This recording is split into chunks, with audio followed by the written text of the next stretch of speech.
Salut à tous, c'est Nisno. Aujourd'hui on se retrouve pour le second épisode des tweaks de la semaine et on commence avec Spring Invaders, disponible pour 1$ sur la source de Big Boss. Ça fonctionne avec iOS 8 et 9.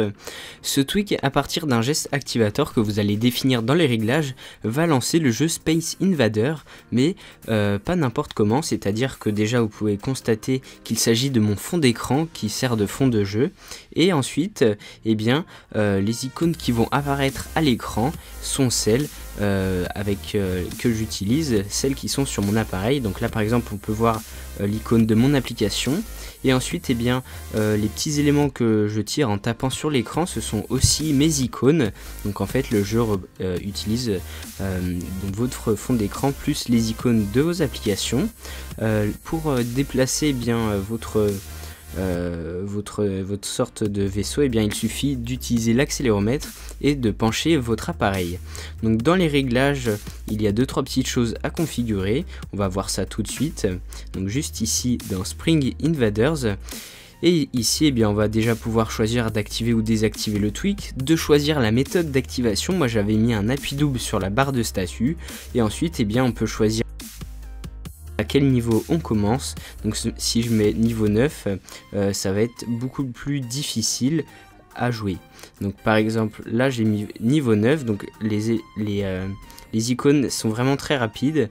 Donc dans le jeu vous pouvez le voir en haut à droite, j'ai 5 vies, et donc si je les utilise toutes, j'ai perdu.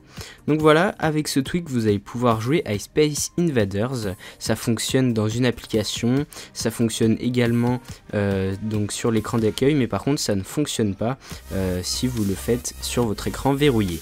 Ensuite, le tweak Slide to Respring, gratuit sur la source de Big Boss pour iOS 9 et plus, va remplacer votre bouton éteindre lorsque vous restez appuyé sur la touche veille de votre appareil, et donc il va changer ce slider en le remplaçant lorsque vous irez dans les réglages et que vous activerez le tweak, va le remplacer par un Slide to Respring, c'est-à-dire que si je glisse jusqu'au bout, mon appareil va faire un respring, donc un redémarrage rapide. Ça peut être utile puisque en général ça arrive plutôt rarement pour la plupart des utilisateurs d'éteindre leur appareil, et quand on est jailbreak c'est souvent utile de faire de respring pour des installations de tweaks s'il y a eu un bug. Donc c'est quand même un petit point négatif qu'on ne puisse plus accéder directement à la fonction éteindre lorsque le tweak est activé, mais à partir du moment où vous voulez éteindre votre appareil, il suffit juste d'activer ou de désactiver le tweak. Et enfin, je termine cette vidéo avec cette fois-ci un thème qui s'appelle Material Cards for iOS, disponible pour 2,99$ sur la source de MacCity. Donc vous pouvez le voir ici, ça fonctionne d'iOS 7, 8 jusqu'à 9.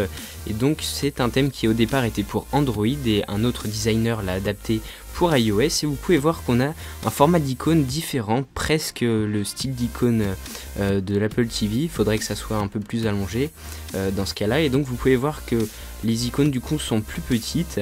On va avoir d'autres icônes qui arrivent, mais vous pouvez voir déjà qu'on en a quelques-unes. Donc bien évidemment les icônes d'applications natives, comme on peut le voir ici, qui sont vraiment très sympas je trouve. On a aussi certains tweaks comme par exemple iCleaner Pro, Battery Life ou encore Anemone qui ont leur icône. Et sinon pour les autres applications où l'icône n'a pas été créée, par contre ça peut faire un petit peu bizarre. Je vois par exemple Optical ou par exemple Sixpack, ça fait un petit peu bizarre, mais sinon pour toutes les icônes qui sont faites, je trouve que c'est un thème vraiment très sympa.